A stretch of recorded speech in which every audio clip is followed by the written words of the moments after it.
Alô, boa noite.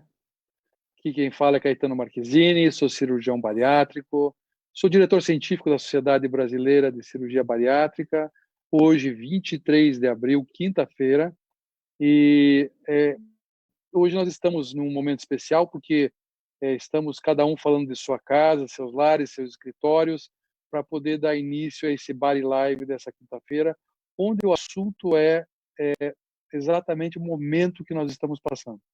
É esse momento que está criando muita ansiedade, está criando hábitos alimentares errados, e nós temos que pensar na retomada disso. E a sociedade vem aqui dar informações para vocês. Quem vai nos ajudar hoje nessa tarefa aí é a doutora Silvia. A Silvia é nutricionista, ela está em Brasília, e o Hélio Tonelli, o nosso psiquiatra, que está aqui em Curitiba, trabalha com a gente aqui na clínica. A Silvia, ela é pesquisadora da Universidade de Brasília e ela é envolvida bastante em publicações a respeito de vários assuntos e também na área comportamental. Silvia, boa noite. Boa noite, Hélio. Vamos começar aí a nossa tomada. Prazer. Eu queria começar, eu vou perguntar para o Hélio, mas eu acho que nós podemos depois estender para a Silvia, porque eu acho que essa pergunta ela é bem pertinente. Hélio, a pergunta é a seguinte: como manter a cabeça em ordem nesse período de isolamento? O que você tem que fazer? Porque é diferente você ficar 3 dias ou, digamos, até 15 dias de férias num lugar que você convive com pessoas. Nós estamos já um mês praticamente, ou pouco mais, alguns lugares parados, sem convívio com pessoas. Eu queria que você desse uma pincelada nesse assunto em termos de relacionamento e a parte comportamental. E a Silvia depois dá a segunda passada na área alimentar, né, Silvia? A gente vê muitos pacientes tendo uma tendência a procurar carboidratos. Hélio, vamos começar com você, depois a Silvia vai dar o toque dela aí da parte de nutrição. Tá certo. Boa noite, Caetano. Boa noite, Silvia. Boa noite a todo mundo que está nos assistindo. De fato, essa é a pergunta de $1 milhão, né? Eu tenho conversado com pessoas da minha idade, com pessoas mais velhas do que eu, e é impressionante o quanto essa é uma situação inédita na vida de todo habitante do mundo. Quem tem vivido situações parecidas com essa, e eu tenho ouvido algumas pessoas dizerem que, parece que a Angela Merkel falou isso ontem, de que talvez essa seja a pior crise que o mundo já viveu depois da Segunda Guerra Mundial. Então, é uma mudança dramática na vida de todos nós. E, de fato, isso acaba concorrendo para que haja uma série de alterações de comportamento. Eu começaria dizendo o seguinte: a primeira regra a se seguir para manter ao máximo a saúde mental durante o confinamento é tentar manter os mesmos ritmos, a mesma vida que você tinha antes do confinamento, ou seja, tentar dormir mais ou menos no mesmo horário, acordar mais ou menos no mesmo horário, manter ritmo alimentar. Isso gera saúde mental, isso garante que a saúde da pessoa seja preservada. É claro que, em tese, em teoria, é muito fácil dizer isso. O convívio dentro de casa tem sido progressivamente mais difícil. A gente tem ouvido depoimento de pessoas que dizem que o estresse familiar aumentou, a quantidade de discórdia, de briga, de desentendimentos por conta do confinamento, que, como eu disse, é uma situação inédita. Mas, basicamente, manter um ritmo saudável, evidentemente, é por onde começa o processo. Se você fazia atividade física, continue fazendo atividade física com o seu personal através de vídeo. Se você fazia terapia, continua fazendo a sua terapia. Se você acorda cedo, acorde cedo. Se você ia dormir cedo, continue dormir cedo. Existe um risco muito grande de aumento de consumo de alimentos, não apenas de alimentos, mas de álcool também. As pessoas estão bebendo bastante no confinamento. Estão consumindo muito vinho, estão consumindo muitas bebidas alcoólicas de maneira geral. Isso é muito ruim, porque altera ritmo biológico. O ser humano precisa, a nossa mente precisa de ritmo para funcionar bem. Quase, grosso modo, é isso, para começar a discussão, né? Silvia, vamos lá. Boa noite, doutor Caetano. Transferindo isso para o prato. para a comida, né? Boa noite, doutor Hélio, boa noite a todos os ouvintes. Bom, realmente é um desafio, né, essa questão do confinamento, mas o que eu costumo, né, estou ensinando para os pacientes, ou tentando passar para os pacientes, é a necessidade de estabelecer rotina, né? Então, rotina alimentar também. Tentar acordar cedo, igual o doutor Hélio falou, né? Levantar cedo, tentar manter rotina.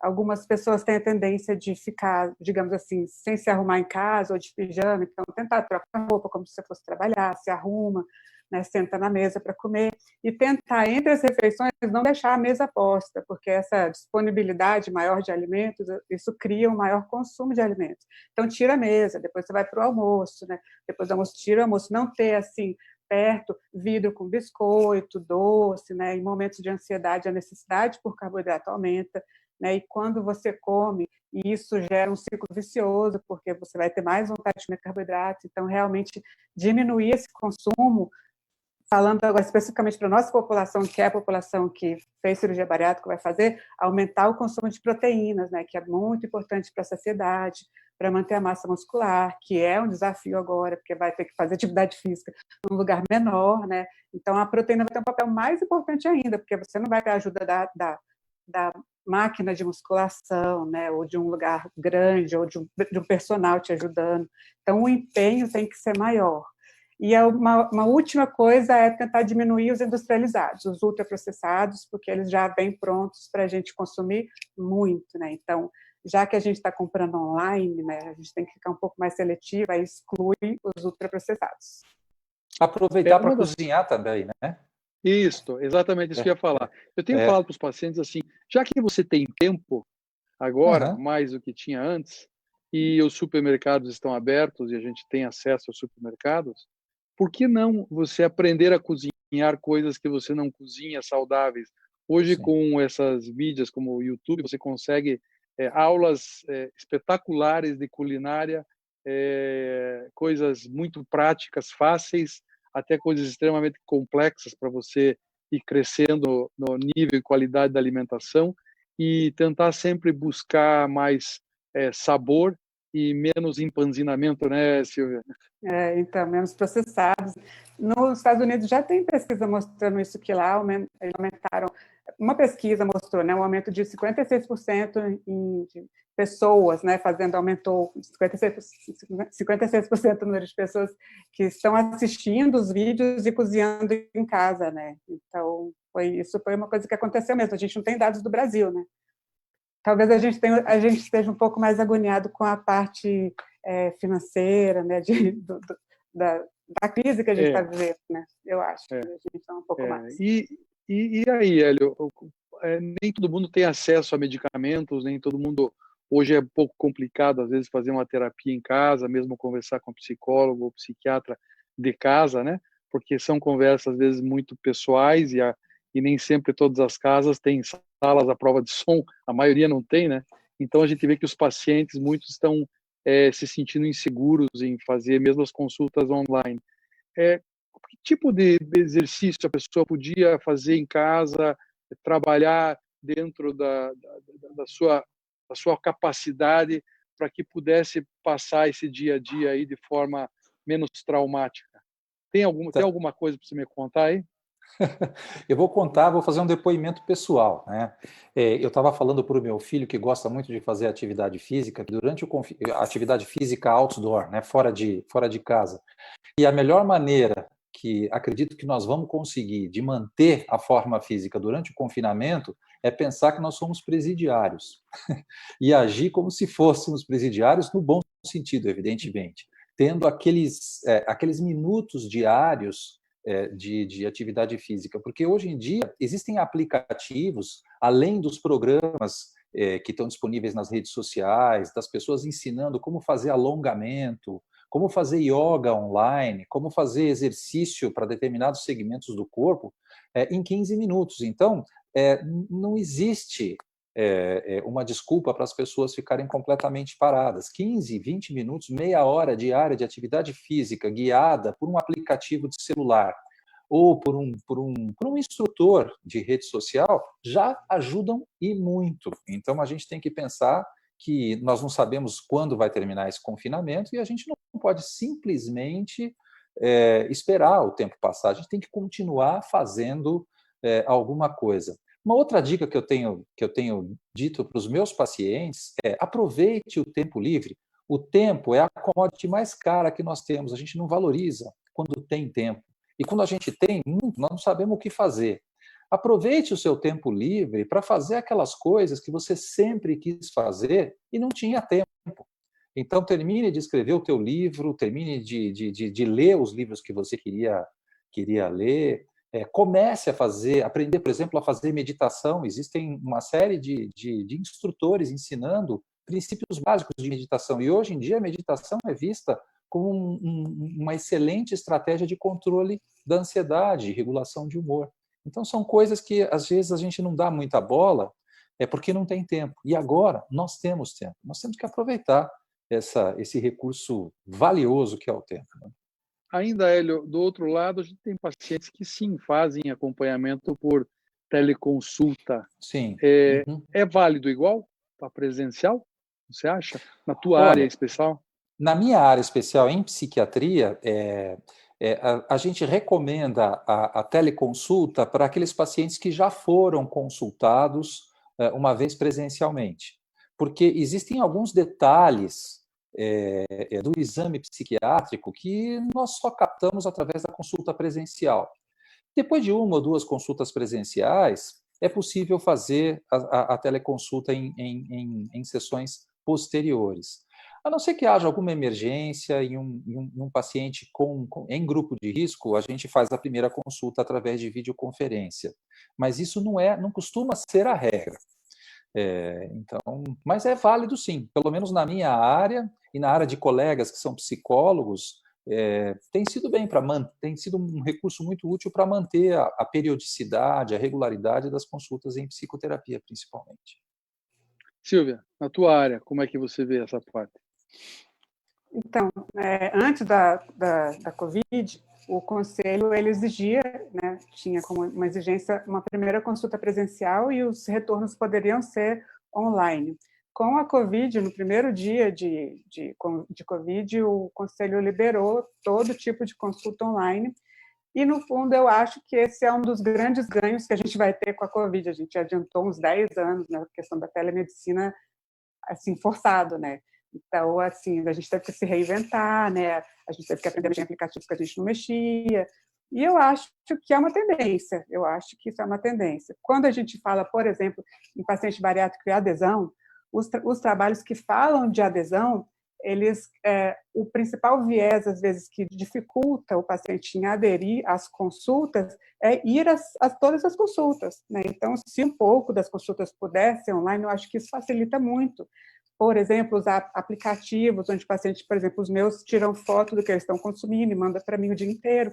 Uma hora do dia eu tiro, vou lá e comento, curto, num aplicativo específico. Isso a gente está aprendendo, né? E eu acho que nem tudo do que a gente está passando é ruim, né? Assim, a gente está aprendendo a mexer com isso e eu acho que a telemedicina é um caminho sem volta. Eu acho que depois de tudo isso, os conselhos vão ter que se rever, né, essa questão de o que é presencial, o que não é. Eu sei que exame físico não tem como, mas algumas coisas a gente pode facilitar, principalmente para a nossa população que precisa de um socorro, de um SOS, ou de consultas mais regulares, que é só checar um exame e tal. Eu acho que a gente vai ter que se reinventar e conseguir fazer disso uma consulta criativa, né, que a gente consiga humanizar, né, essa questão da internet. Mas eu acho que esse é um caminho sem volta. A gente adiantou uns 10 anos.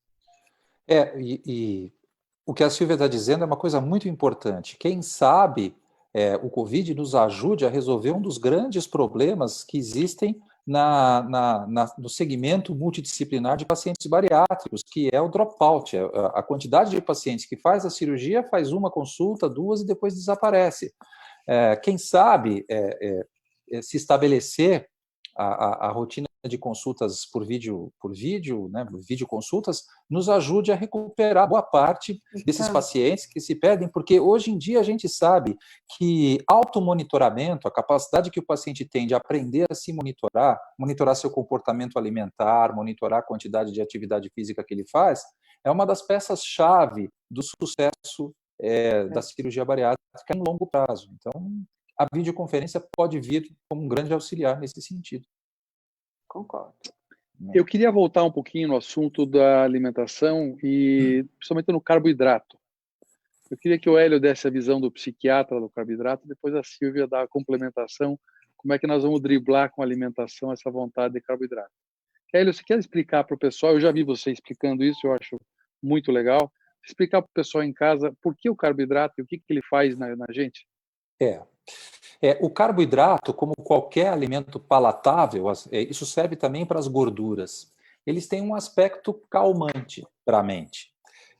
O carboidrato e os alimentos palatáveis, eles agem em regiões do nosso cérebro e, por conseguinte, em regiões da nossa mente, que liberam substâncias que causam sensações de prazer.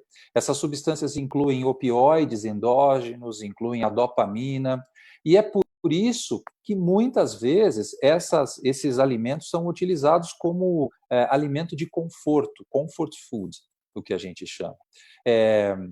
Atualmente se discute muito se as pessoas poderiam desenvolver dependência, por exemplo, a carboidrato, dependência a alimentos muito palatáveis. Existe uma discussão muito grande entre diferentes linhas de pesquisa, porque alguns autores argumentam que não é possível ficar dependente desses alimentos porque você não consegue identificar uma substância específica causadora de adição, causadora de comportamento aditivo.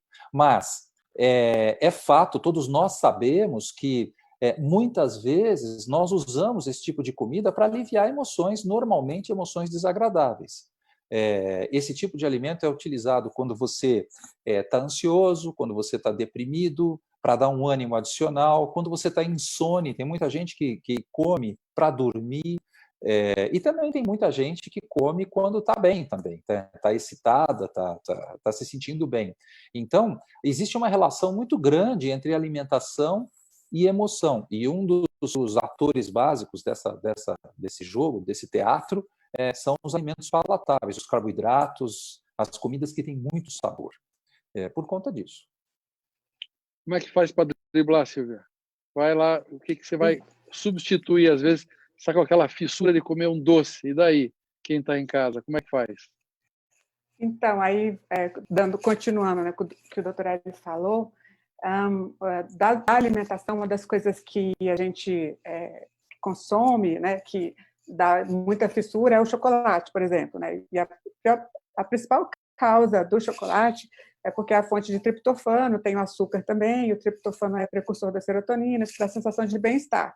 Mas a gente encontra triptofano também, por exemplo, só no cacau, no iogurte, tem triptofano no leite, no queijo, né? Eu sei que todo mundo que gosta de chocolate está achando isso, às vezes, ruim, mas você pode fazer um doce com banana e colocar um pouco de cacau, e aí a internet está aí para ajudar a gente nesse sentido.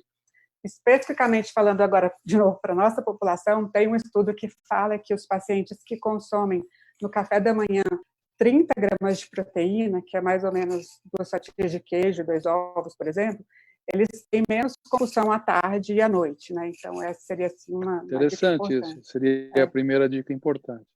E aquela vontadezinha de final de tarde? Eu consigo com uma fruta e uma aveia, consigo com uma barra de cereal, como é que eu vou dar essa enganada desse doce?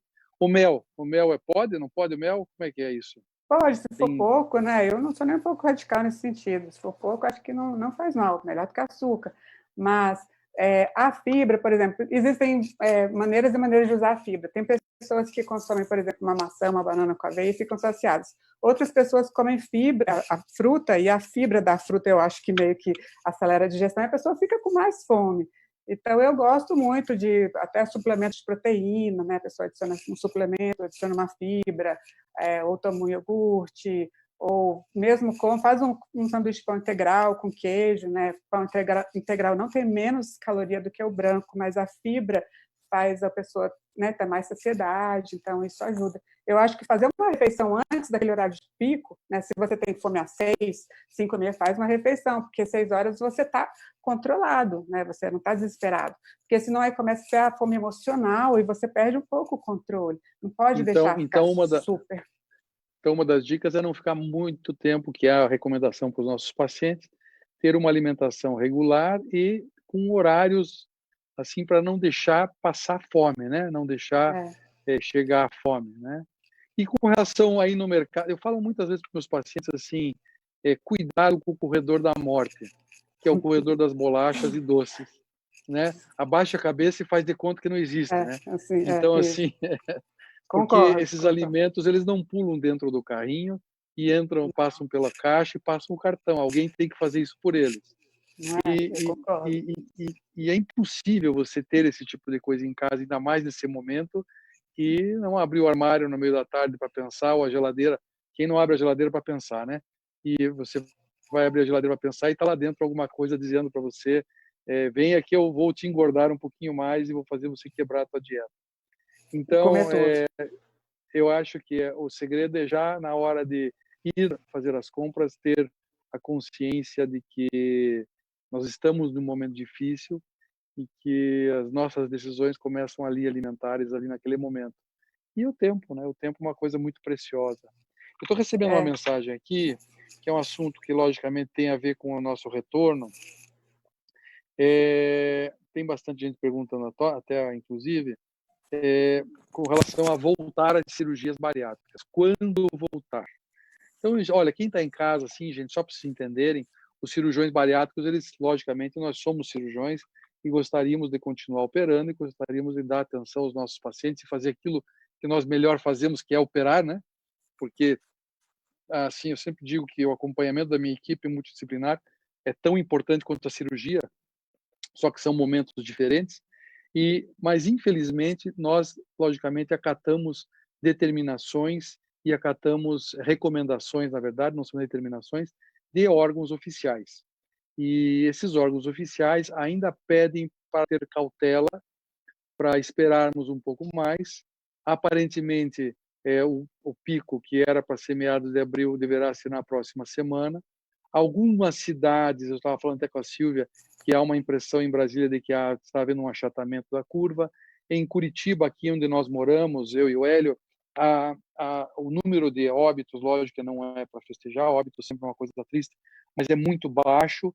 Então, está começando agora, isso foi uma recomendação na época do antigo ministro da Saúde, que eu achei bastante pertinente, os regionalismos e os graus de infecção e de problemas são muito regionais. A gente vê São Paulo sofrendo com números assustadores, Manaus, Amazonas, né? O Ceará parece que também está sofrendo, tem outros estados, mas tem outros estados que isso parece que está já controlado. Então, eu acredito, para quem está em casa, que os próximos 15 dias, provavelmente, algumas cidades deverão retomar as cirurgias eletivas. Isso é uma opinião pessoal, então fica aí, não é uma opinião em nome da sociedade, mas eu acredito que meados de maio as coisas devem retomar. Claro que a nossa conversa sobre retomar, né? Retomar a vida, devem retomar uma normalidade. Eu já sei, estou em contato com hospitais, eu trabalho em hospitais em Curitiba e também até em São Paulo, e converso com colegas no Brasil todo, que está havendo uma mobilização dos hospitais no Brasil todo para que hajam áreas mais seguras, cuidados melhores com relação à equipe cirúrgica e ao paciente. Então, gente, eu acho que essa adequação, tudo foi muito rápido, né? Se me contassem um ano atrás que isso ia acontecer, se um vidente falasse, olha, ano que vem vai acontecer isso, eu ia mandar internar. E nós estamos vivendo essa maluquice hoje aqui, essa coisa inusitada, inesperada.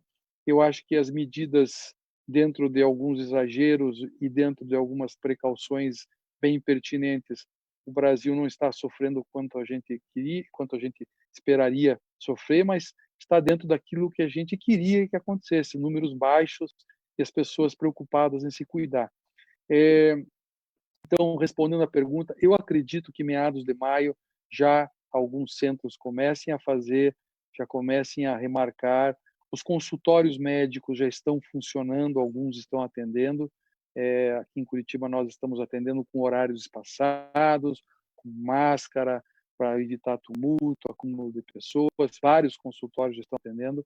Então, eu acho que muito em breve, gente, para tudo isso que nós passamos, um pouquinho mais de paciência, para que a gente possa continuar dando o que a gente quer dar para os nossos pacientes, segurança, né, Silvia? Eu não sei como é que está em Brasília para você dar uma situação. É a mesma coisa? Mesma coisa, né? Alguns consultórios vão voltar ainda, né? Porque hoje que teve um decreto ontem que liberou os escritórios, né? Então alguns consultórios estão funcionando ainda, mas de cirurgia bariátrica pouquíssimos. A gente deve retomar também em maio. E a maioria das cirurgias também aqui está suspensa. Mas eu concordo com você, acho que o perfil daqui de Curitiba, não sei o número de casos, né, mas em questão de achatamento da curva ficou bem parecido. E uma das coisas, agora falando em retomar, e nós estamos falando dos consultórios, para aquele paciente que está ansioso em casa, voltar a procurar a equipe cirúrgica, voltar a procurar ver se já começaram a atender, voltar a retomar as consultas, os retornos. Eu sei que eu sou endoscopista também, muitos centros que fazem endoscopia, eles ainda estão fechados, alguns estão abrindo, os menores, que não estão localizados em hospitais, mas tem vários exames que a gente sabe que podem ser feitos hoje nos laboratórios com segurança, tem laboratórios coletando material em casa. Então, essa retomada hoje é muito importante para quem está em casa. Retomar, quem está pensando em fazer cirurgia, retomar a sua ideia, voltar a falar com o cirurgião. Os cirurgiões estão atendendo mais espaçados, estão atendendo os pacientes sem acumular nas clínicas. Nós, na nossa clínica, a gente pede para os pacientes, por exemplo, não irem acompanhados, irem sozinhos, né, para evitar tumulto, evitar acúmulo de pessoas, com máscara, álcool gel, distanciamento na sala de atendimento, uma distância um pouco maior. Então, todo esse cuidado que a gente está tendo, eu acho que nós temos que agora começar a pensar em retomar. Eu queria a opinião de vocês dois a respeito. Pode começar, Silvia, que já está com vontade já de conversar. Não, então, não estou com vontade de retomar também. Né? Acho que todos estamos ansiosos pela volta e, na verdade, eu acho que não vai ser uma volta assim rápida de tudo de uma vez, né? Então, igual eu falei, acho que a gente está se reinventando. Acho que o brasileiro que gosta de muito contato, né, e muita coisa perto, a gente vai ter que uma reeducação mesmo. A gente tem que aprender cirurgia bariátrica, por exemplo, a gente conhece os pacientes, às vezes, né, 10, 20 anos, então fica muito próximo, né? Então a gente vai ter que aprender a ter uma certa distância, mas na retomada, o que eu, focando assim na minha área, né, o que é muito importante na retomada, para o paciente que vai fazer cirurgia bariátrica, é já tentar buscar apoio da equipe para não operar no seu maior peso, né? Já que a quarentena teve essa questão da pessoa ficar parada, ou muitas vezes aumentou o consumo de alimentos, ou mesmo aumentou o consumo de álcool. Então, utilizar esse período da retomada para se preparar de novo, né? Não precisa perder muitos quilos, mas ir numa curva descendente, não ir com a glicemia, né? Não ir descompensado em termos metabólicos, né? Isso é muito importante. Olhar a parte nutricional, né? Principalmente se teve consumo de álcool, isso depleta vitaminas do complexo B. Então, não ir para a cirurgia, né? Com pouca reserva, quem operou, voltar para fazer os exames, tomar os polivitamínicos, a proteína, retomar. Isso acho que isso significa um pouco retomar a vida de verdade, né? E a questão que eu acho muito importante é, retomando a vida, a gente tem um gasto energético diário, que é aquele gasto para as atividades usuais, que a gente está sem esse gasto. Né? Esse gasto é muito importante. Às vezes ele representa 350 calorias, 300 calorias, para quem é mais ativo, 400. Né? Então, a gente está tendo que ajustar a alimentação aí. Então, isso vai voltar. Então, quem está ganhando peso é uma esperança de que, voltando, você vai começar a gastar mais e diminuindo, isso vai ter um impacto maior na velocidade de perda de peso, né? Uhum. Hélio. E você que está pensando em fazer na retomada, né? Você que está pensando em fazer a cirurgia bariátrica, se você já fez uma avaliação psicológica, psiquiátrica e aprendeu acerca do que você tem que pensar em manejar, em tratar, a fim de que os seus resultados sejam os melhores depois da cirurgia, aproveite esse tempo para pensar nisso. Se você está tomando medicação, não pare de tomar medicação. Hoje em dia, os conselhos regionais de medicina estão disponibilizando para os médicos o fornecimento de receitas online, que são válidas na farmácia, inclusive de psicotrópicos, exceto os psicotrópicos muito controlados, como aqueles de receituário A, que é o chequinho azul, desculpa, o receituário B, que é o chequinho azul, o receituário azul, que é aquele receituário amarelo. Todas as outras medicações, inclusive as de prescrição controlada, estão sendo liberadas por e-mail, pelos conselhos regionais de medicina. Isso é muito importante, Hélio, que Isso está é falando. importante. Porque a gente tem, assim, solicitações de receita e como eu disse, às vezes demora um pouco, mas esse pouco, porque agora tudo é muito rápido. Então, essa demora que é pequena, para o paciente representa muito tempo, que é exatamente a parte das receitas, né? Sim. E essa parte das receitas do Conselho Regional de Medicina liberando as receitas por correio. É por correio eles estão liberando? Não, eles liberam pelo e-mail, pelo correio eletrônico. Ele tem eletrônica, né? Ela é uma receita eletrônica com uma identificação que ela é passível de ser conferida pelo farmacêutico junto do CRM. Então, vem uma espécie de um QR Code junto para o farmacêutico checar. Isso é uma coisa muito importante, facilita muito em momento de crise, mas também não deve ser interpretado. Muitos pacientes, às vezes, valorizam mais o fornecimento da receita nas consultas do que a consulta em si. Então, é claro que isso serve para facilitar a vida, para facilitar com que não haja contatos que sejam desnecessários, mas não exclui a avaliação médica periódica. Então, isso é muito importante se dizer, né? Sim. Mas eu, por exemplo, o Conselho Regional do Paraná, eu já fiz algumas receitas hoje, funcionou perfeitamente, é muito rápido e é muito cômodo. Legal, bacana. Uma outra coisa que eu queria conversar a respeito dessa retomada toda dos pacientes, de fazer as consultas, além disso, orientar quem está em casa, não ficar, porque a Silvia falou, não ficar parado. Se existe um momento que é bom agora retomar, é esse agora, onde está acontecendo um consenso no Brasil todo pelas autoridades da área de saúde, autoridades relacionadas à política, que o Brasil precisa retomar. E essa retomada ela tem que ser também direcionada em relação à saúde. Eu queria falar um pouquinho agora, gente, sobre o aplicativo da sociedade, fazendo uma brechazinha na nossa conversa aqui. Para quem está em casa, eu queria aconselhar, veja só, gente, a sociedade desenvolveu já há alguns meses, nós estamos trabalhando nisso, é um aplicativo chamado Body Life. É igual o nosso Body Live aí, só que com um F de foco, ou de foca, no lugar do V. Esse Body Life está nas lojas aí, no Google Play e da Apple, App Store. É um aplicativo da sociedade. Então, a primeira coisa que eu queria falar para o pessoal, quem baixar esse aplicativo, ele vai disponibilizar a carteirinha do paciente. Essa carteirinha, aquela carteirinha do paciente operado agora será digital. O aplicativo oferece uma geolocalização para o paciente, por exemplo, aonde ele estiver, ele pode saber onde tem um cirurgião mais perto dele, um hospital que faz cirurgia bariátrica, poder atendê-lo no momento de emergência. O aplicativo também vai poder dar para o paciente dicas, e são dicas usualmente semanais na área de psicologia, psiquiatria, dicas na área da alimentação, fisioterapia, observar coisas importantes do dia a dia, como olhar no espelho e ver se a palidez, se está mais pálido, se o cabelo está quebradiço, se as unhas estão quebradiças, coisas assim do dia a dia que o paciente repara. E esse aplicativo, gente, o que eu queria falar para vocês em casa é assim, Lembrem que não é um aplicativo de uma empresa, é um aplicativo da sociedade com o intuito de ajudar o paciente.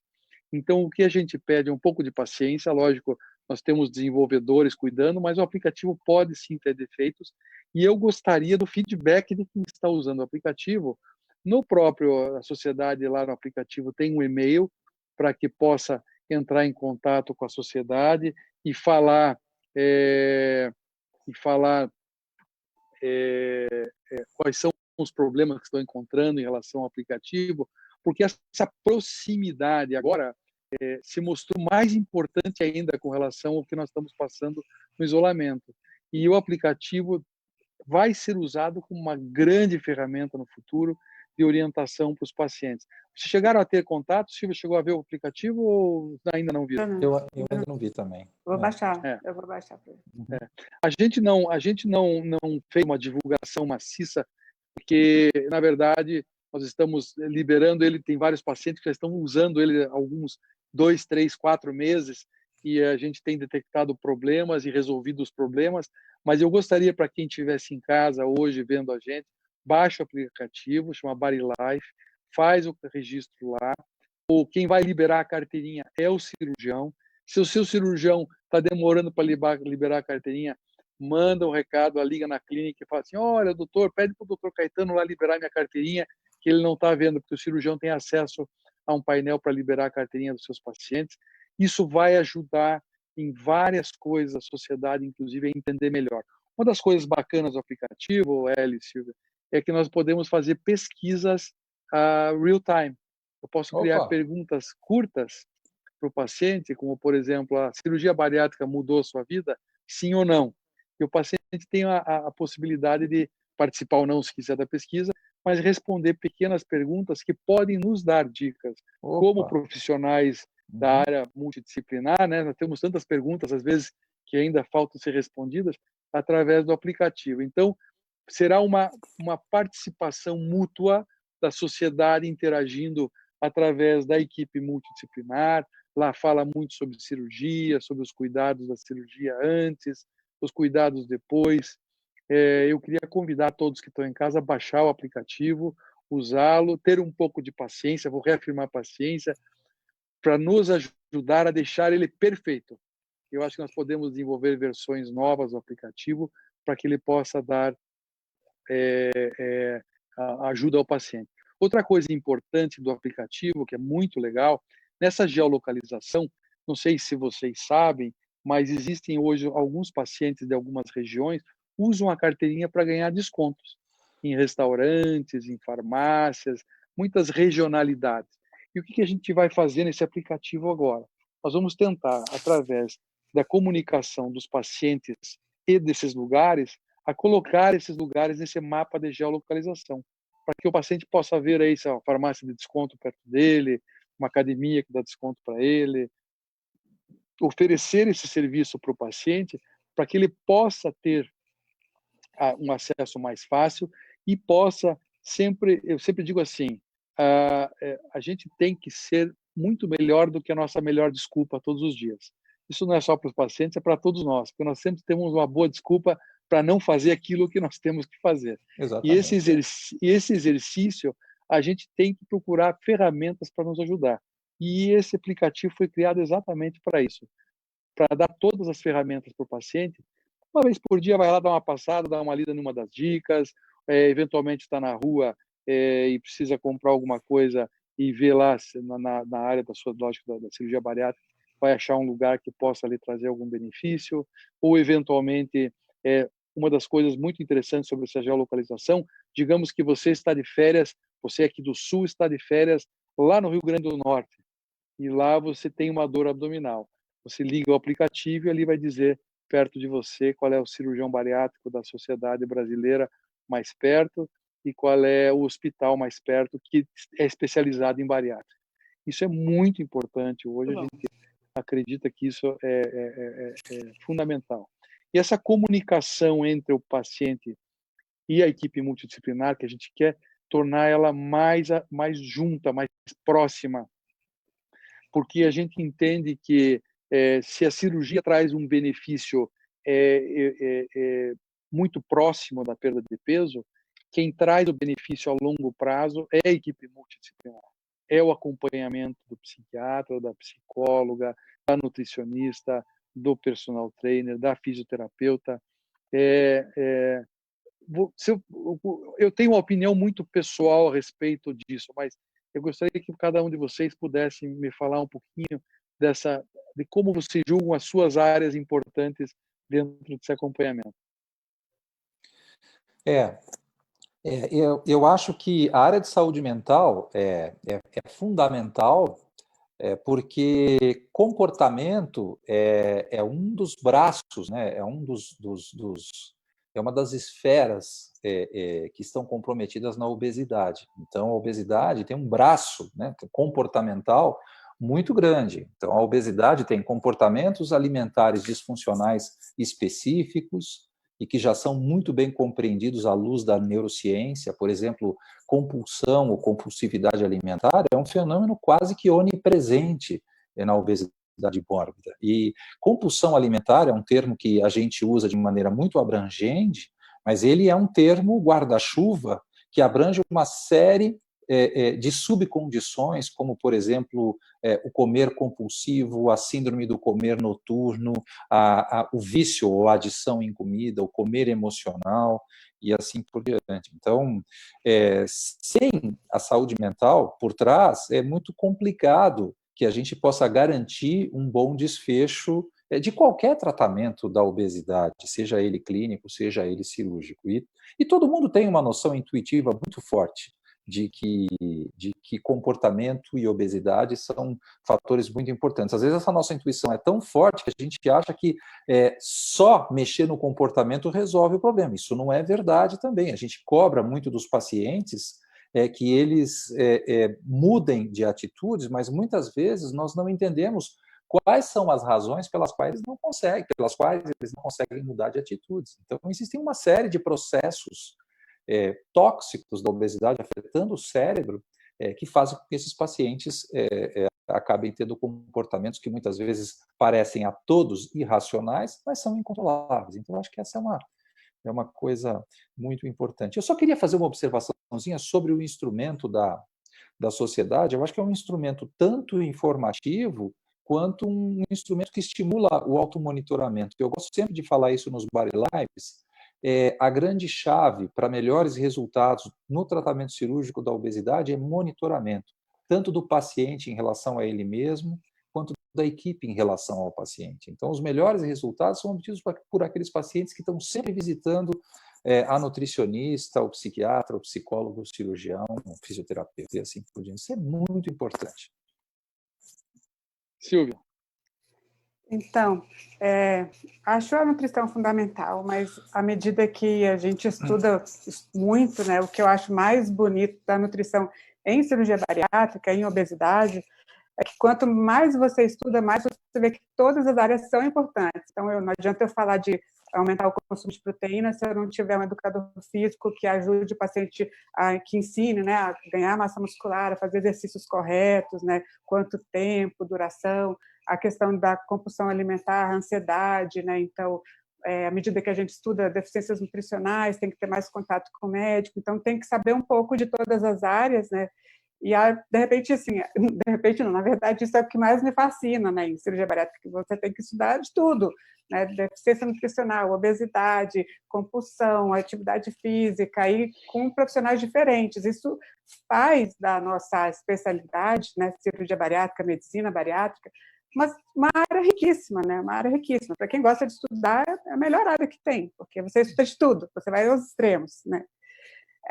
Agora, falando um pouco também, acrescentando só um pouco o que o doutor falou do aplicativo, os estudos que falam de monitoramento, que está muito em alta, né, assim, é uma questão que vai tomar conta, né, do mundo inteiro. Isso tem aparelhos sendo desenvolvidos onde você escaneia o que você está comendo e já calcula as calorias, e aquilo vai para outro aplicativo. Isso vai desenvolver, mas eles funcionam bem, porque isso que foi bom a sociedade ter colocado esse contato com a equipe. Diz que a adesão ela aumenta à medida que o paciente tem o feedback da equipe. Então, assim, não adianta ele ficar lá alimentando o que ele comeu se ele não souber o que eu acho da comida, ou o que o cirurgião acha, né? Se ele está tomando as vitaminas, ele quer saber se mudou alguma coisa. Esse feedback nosso é o que alimenta para que a adesão ao paciente continuar alimentando o banco de dados que a gente quer. Isso vai depender um pouco da nossa participação também. Sem dúvida nenhuma, esse aplicativo ele é uma semente que hoje a gente plantou e eu vou dizer que deu um trabalho danado essa primeira versão. Nós já temos muitas ideias para as próximas versões serem mais interativas, para que é isso que você está falando, Silvia, a gente poder participar mais da vida dos nossos pacientes.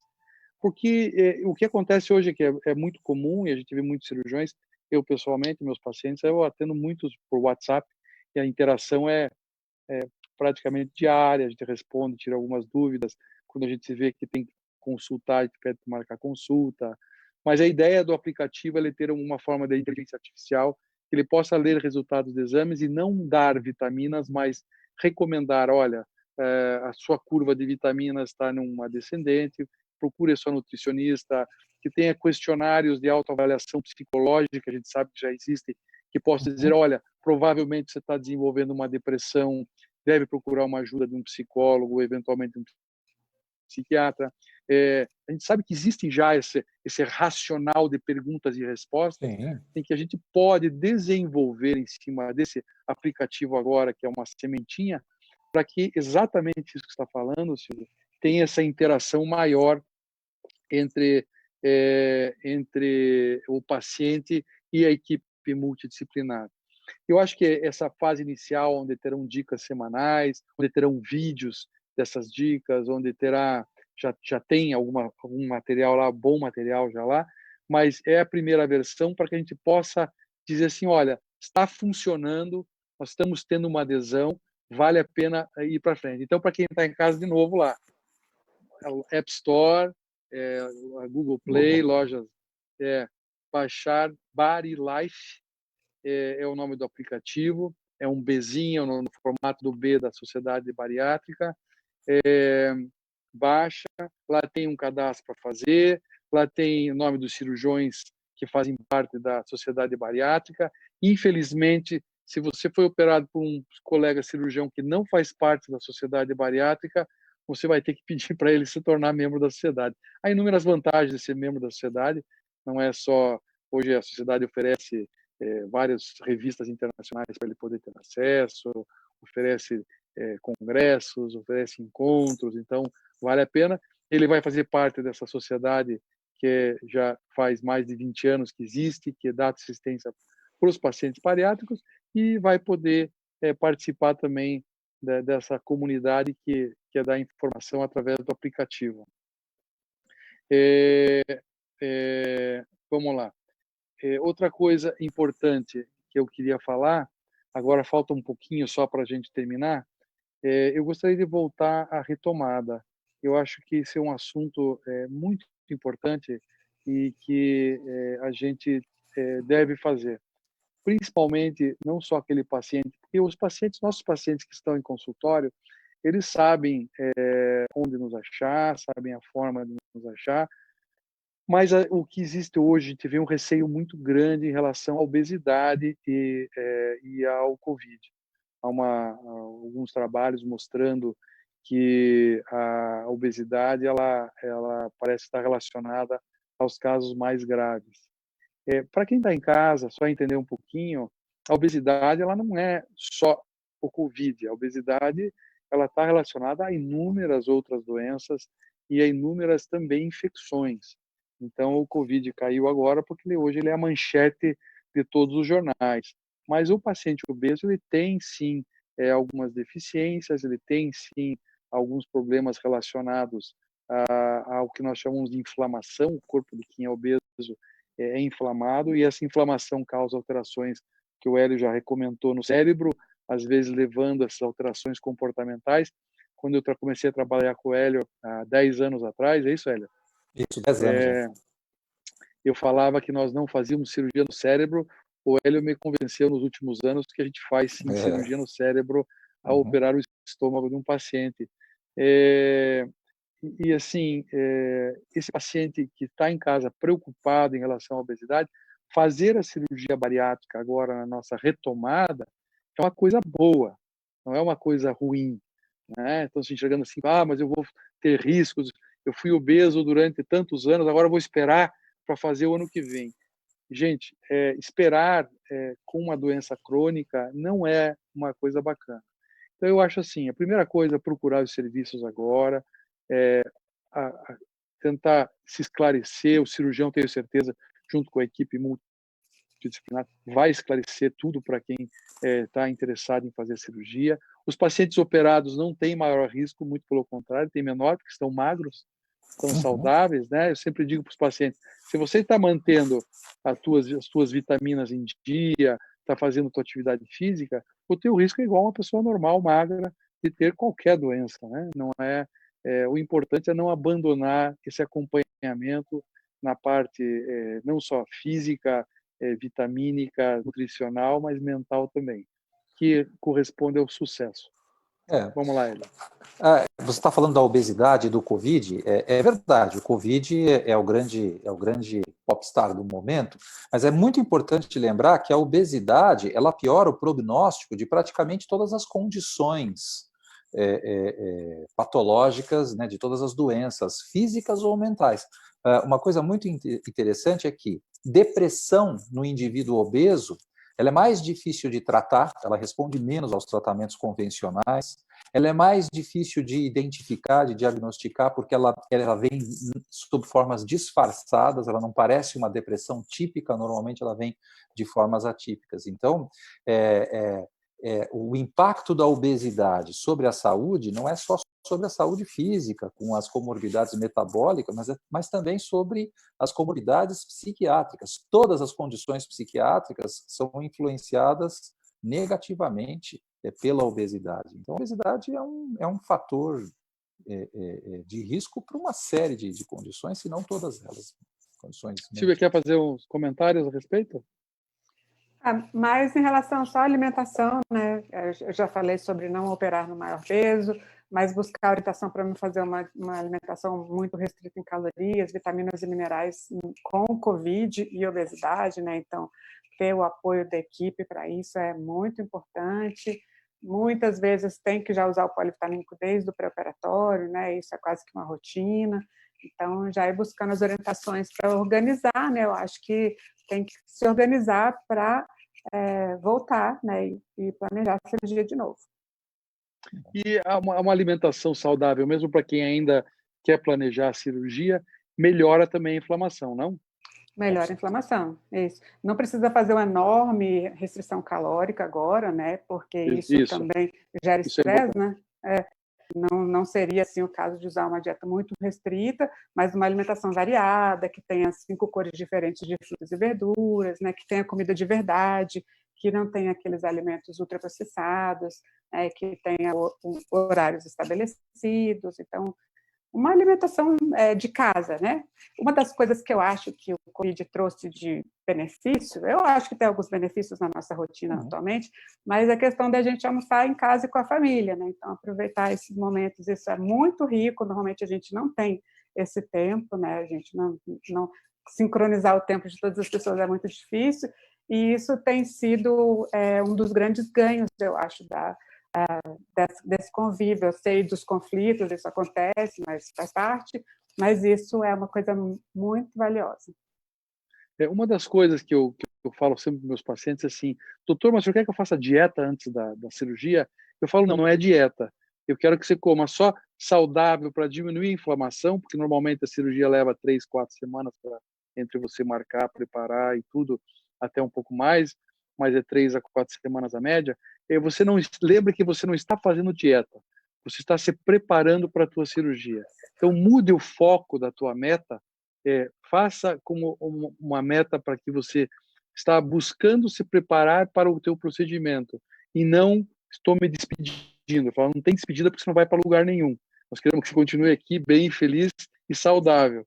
Então essas despedidas realmente elas não são bem vistas essa palavra. Eu não gosto dessa palavra despedida, porque realmente elas trazem muito... Melancolia, né? Exatamente. Não vai ter mais, né? Não existe isso. Agora, uma coisa bem importante que eu tenho visto nos pacientes do pré-operatório, até do pós, nessa preocupação de querer se alimentar bem, e o Covid, o sistema imunológico, muitos pacientes têm feito muitos sucos calóricos, sabe, assim, do tipo mamão, banana, e suco verde, e aí acaba que isso vira uma refeição, né? Às vezes isso gera tipo 600, 700 calorias. Então, tomar um pouco de cuidado. Não existe sucos milagrosos que vão super melhorar o sistema imunológico, né? É uma alimentação saudável, beber água, né? Controlar o estresse, meditação, dormir bem, essas coisas que vão fazer o sistema imunológico funcionar normal, né? Que é o que a gente precisa. Uma coisa importante é que conflitos familiares ativam o sistema imunológico, sabia? Então, tentar manter a paz em casa também ajuda a manter as defesas. Pessoal, nós estamos nos últimos 2, 3 minutinhos. Eu queria só a última coisa, Silvia e Hélio, reforçar para quem está em casa. Tem pacientes pós-operados recentes de 2, 3, 5, 6 meses que estão preocupados em relação a serem mais expostos, que têm maior imunodeficiência. Muito pelo contrário, gente, nós acabamos de falar, o fato de você estar emagrecendo diminui a inflamação no corpo. Se você está com as vitaminas em dia, muito pelo contrário, você está bem mais saudável do que se não estivesse operado. Faltam 2 minutos. Eu queria agradecer, Silvia, Hélio, agradecer muito vocês. O papo foi muito agradável, passou muito rápido, e dizer para todo mundo mais uma vez em casa, baixem o app e qualquer dúvida tem o aplicativo, tem no site, você pode ter o hot site do aplicativo, tem o site da sociedade, lá qualquer dúvida, entrem lá no contato do suporte para nos dar a sua opinião e dizer se estão aproveitando o aplicativo. Queria agradecer muito a todos e dar boa noite ao pessoal em casa. Tem mais sempre aqui, o Bari Live sempre tem boas novas, boas notícias para vocês. Vamos olhar para frente agora, gente, que parece que nós estamos passando, as coisas vão embora muito breve agora. Tchau, gente, até logo e muito obrigado novamente. Até mais. Tchau. Obrigada. Um abraço, até mais. Eu tinha diabetes, ainda tenho diabetes, mas era de um controle muito difícil, né? Eu tinha muitos problemas de saúde por conta dessa diabetes, tá? Inclusive aí um problema renal que era bastante sério, né?